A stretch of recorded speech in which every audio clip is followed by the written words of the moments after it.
Hello students, welcome to the NCA online study. आज की class में बेटा हम एडजस्टमेंट एंट्री से रिलेटेड एक जनरल एंट्री के क्वेश्चन को सॉल्व करेंगे। तो देखिए, फर्स्ट एंट्री क्या है? Interest due but not received.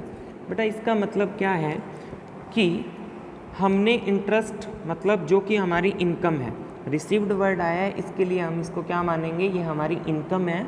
तो interest due but not received, इसका मतलब हमें इंटरेस्ट हमने अर्न कर लिया है लेकिन हमें अभी तक मिला नहीं है। तो इसका मतलब क्या हो गया, बकाया इंटरेस्ट। और मैंने आपको बताया था कि जब भी इनकम कोई बकाया होती है तो हम उसके लिए क्या वर्ड यूज़ करते हैं, एक्यूड वर्ड यूज़ करते हैं। तो यहाँ पर जो हमारी एंट्री होगी वो किस नाम से होगी, एक्यूड इंटरेस्ट नाम से होगी। तो देखिए क्या एंट्री होगी वो मैं आपको बताता हूँ। जो इंटरेस्ट है बेटा वो हमारा बकाया है, और एक्यूड इंटरेस्ट हमेशा हमारी क्या होता है, असेट्स होता है। तो इसकी एंट्री हो जाएगी बेटा, accrued interest account debit to interest received 10,000 से। ठीक है।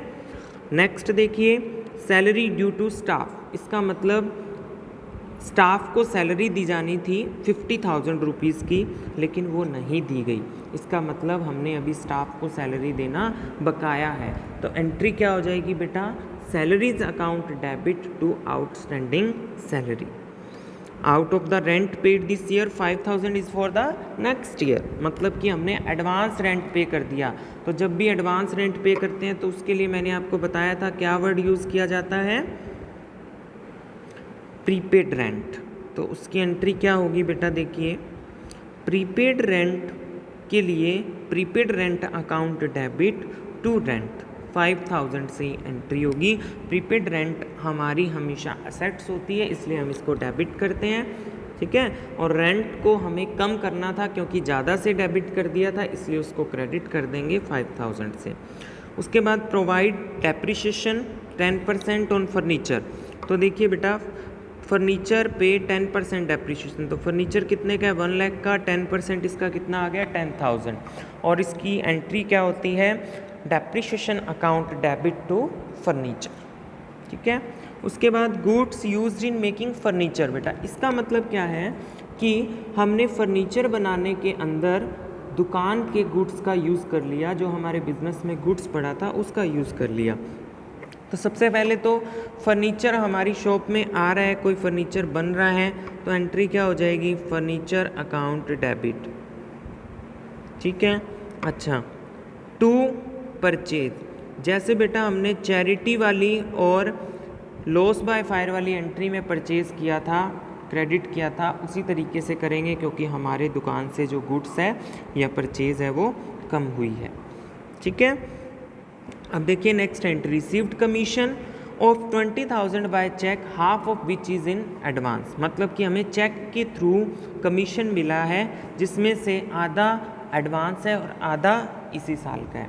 तो देखिए सबसे पहले तो हमें कमीशन मिला, हम क्या एंट्री करेंगे, bank account debit to commission received. क्या एंट्री होगी, bank account debit to commission received. कितने से होगी बेटा, 20,000 रुपीज़ हमें मिले हैं, तो ये एंट्री कितने से हो जाएगी, 20,000 से। ठीक है। इसके बाद देखिए बेटा क्या एंट्री होगी, इसके बाद सेकंड एंट्री, अनअर्न्ड कमीशन। मतलब कि हमने अभी तक कमाया नहीं था, हमें एडवांस मिल गया इसमें से आधा, तो एडवांस मिल गया तो उसकी एंट्री क्या होगी, देखिए कमीशन रिसीव्ड अकाउंट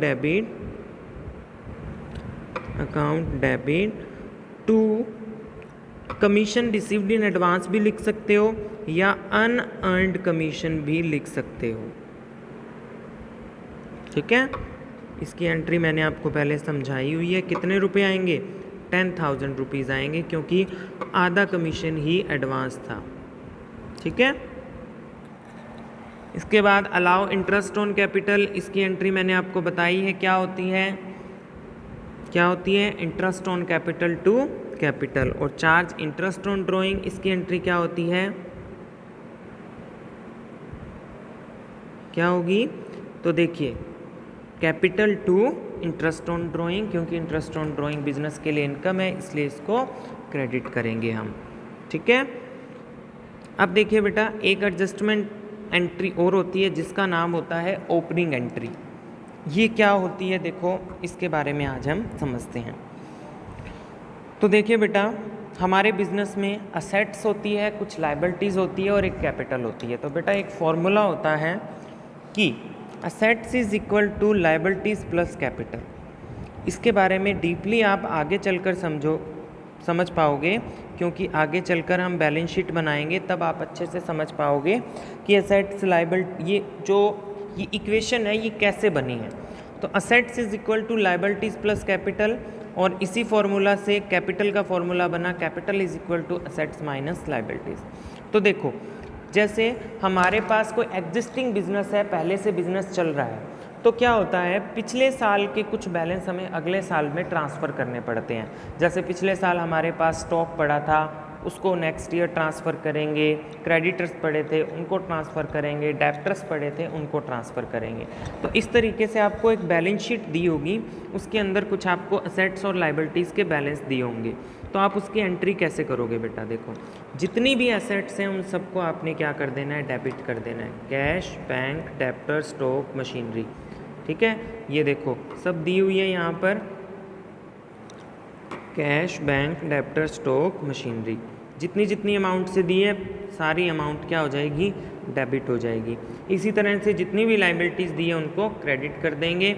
ये आपको इस एंट्री को बोलते हैं opening entry. Debit all the assets and credit all the liabilities, ठीक है। अब देखिए, कई बार क्वेश्चन के अंदर आपको ये वर्ड नहीं दिया होगा, ना इसका बैलेंस दिया होगा और ना ये कैपिटल दी होगी। उस सिचुएशन में बेटा आपको क्या करना है, सारी असेट्स का टोटल करना है, ठीक है। उसमें से बाकी की लायबिलिटीज़ जब माइनस कर दोगे तो आपके पास ये कैपिटल आ जाएगी। तो कई क्वेश्चन में आपको ऐसे करना होगा, ठीक है। तो इस तरीके से आपको ओपनिंग एंट्री का क्वेश्चन भी सॉल्व करना है। ओपनिंग एंट्री इस तरीके से आपको करनी है, ठीक है।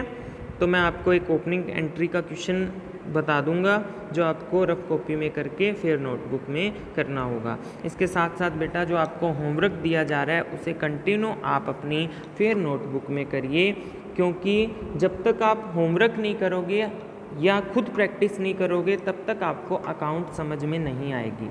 आपको प्रैक्टिस करना ज़रूरी है। आपके जो भी डाउट्स हों आप मुझे टेक्स्ट कीजिए, मैं आपको एनी टाइम जब भी होगा रिप्लाई कर दूंगा। आपका जो भी डाउट होगा उसे क्लियर करेंगे। जब तक आप मुझे डाउट नहीं बताओगे मुझे नहीं पता लगेगा, मेरे पास फीडबैक नहीं आएगा कि आप समझ पा रहे हैं या नहीं समझ पा रहे हैं, ठीक है। तो आपका जो भी डाउट हो मुझे आप फीडबैक दीजिए, अपना रिस्पॉन्स दीजिए कि सर हमें इस क्वेश्चन में ये डाउट है, ताकि मैं आपका जो डाउट है वो रिजॉल्व कर सकूं, ठीक है। Thank you students, have a nice day.